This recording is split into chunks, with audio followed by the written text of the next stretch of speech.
আমরা যে মাছটা দেখতে পাচ্ছি এটা হচ্ছে হালদার নদীর ব্রুট ফিশ। এটা এতক্ষণ পর্যন্ত আমরা প্রেজেন্টেশনে দেখালাম। এটা কী জন্য ইম্পর্ট্যান্ট, এটা আমাদের বাংলাদেশের জন্য একটা অত্যন্ত একটা বড় ধরনের রিসোর্স। এই একটা মাছ, এটার ওজন প্রায় 15 থেকে 16 কেজি ওজন।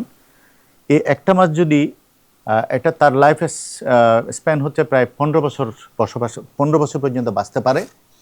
3+ থেকে তারা ব্রিড করে। 4 বছর যদি ব্রিড করে থাকে তাহলে প্রতি বছর 4 কোটি টাকা করে যদি কন্ট্রিবিউট করে তাহলে 16 কোটি টাকা এটা নেচারকে কন্ট্রিবিউট করেছে, যেটা একটা মানুষের পক্ষে আসলে সম্ভব না। এটা হচ্ছে আর একটা আমাদের যেই ইম্পর্টেন্ট একটা স্পিসিস হালদা নদীর জন্য।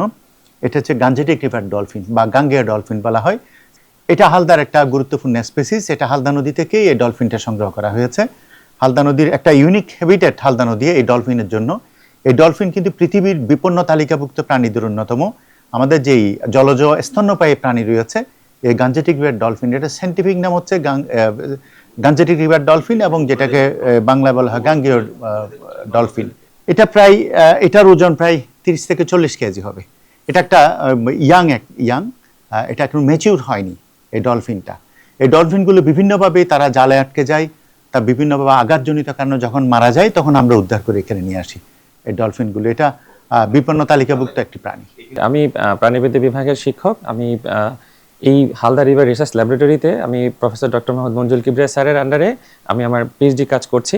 পাশাপাশি আমি হালদার যে আমাদের যে নদী আছে, হালদা নদীতে আমাদের যে ছাত্রছাত্রীরা আছে ওদের থিসিস এবং ওদের যে প্রজেক্ট ওয়ার্কগুলো আছে সেগুলো আমরা মনিটর করছি এবং ওদেরকে প্রপারলি আমরা গাইড করছি। আমাদের হালদার বর্তমানে কিছু যে গ্রোথ নিয়ে কিছু আমরা একটা কাজ করেছি। আমরা এগ কালেকশন নিয়ে আমরা পেপার করেছি, আমরা গ্রোথ নিয়ে পেপার করেছি, আমরা আরও অনেকগুলো বিষয় আছে যেগুলো অলরেডি চলমান প্রক্রিয়া আছে। আমাদের মাস্টার্সের এই আমাদের হালদা ল্যাব থেকে 15 জন স্টুডেন্ট থিসিস করছে। স্যারের আন্ডারে আছে, সরাসরি স্যারের আন্ডারে আছে 9 জন, আমার আন্ডারে আছে 6 জন। আমরা এই 15 জনের টিমটাকে আমি এবং হালদা স্যার পুরোপুরি আমরা লিড দিচ্ছি, ওদেরকে আমরা প্রপারলি সুপারভিশন করছি এবং ওরা ভেরি রিসেন্টলি ওরা ওদের থিসিস পেপারটা জমা দিবে। আমি আমার আন্ডারগ্রেড থিসিসের সময় দেখেছি যে হালদা মাছের পোনাগুলো অন্যান্য সোর্সের পোনা থেকে তাদের গ্রোথ অনেক বেশি হয় এবং তাদের মর্টালিটি রেট অনেক কম, এবং ডিজিজ হওয়ার যে প্রবণতা সেটা হচ্ছে অন্যান্য মাছের তুলনায় অনেক বেশি। হালদার পরিবেশ অনেক মনোরম সুন্দর, ওখানে গেলেই হচ্ছে মনটা খুব ভালো হয়ে যায়। এই যে আমাদের চারপাশে পড়ালেখার এত স্ট্রেস, ওখানে ডাটা কালেকশন করতে গেলেও অনেক রিফ্রেশ ফিল করতাম সব সময়। হালদার পোনাগুলোর নেচার অন্যান্য সোর্স থেকে অনেক বেশি ভালো, এবং আমি মনে করি এই জন্যই হয়তো বা এই পোনাগুলোর দাম অনেক বেশি হয়ে থাকে। আর মাস্টার্সে আমি নতুন অ্যারেনা থেকে হালদাকে আবিষ্কার করার চেষ্টা করেছি। সেখানে আমি দেখতে চেয়েছি হালদা নদীতে কি কি ধরনের ব্যাকটেরিয়া পাওয়া যায়, ব্যাকটেরিয়াগুলো আদৌ ক্ষতিকর কিনা বা এই নদীর ইকোসিস্টেমের জন্য গুরুত্বপূর্ণ কিনা। এই গবেষণা এখন পর্যন্ত চলমান আছে, আমি এই গবেষণায় কাজ করছি। প্রথমত হালদায় আমরা দেখেছি যে এই রিভার ইকোসিস্টেম কেন এতটা গুরুত্বপূর্ণ পুরো বাংলাদেশের জন্য।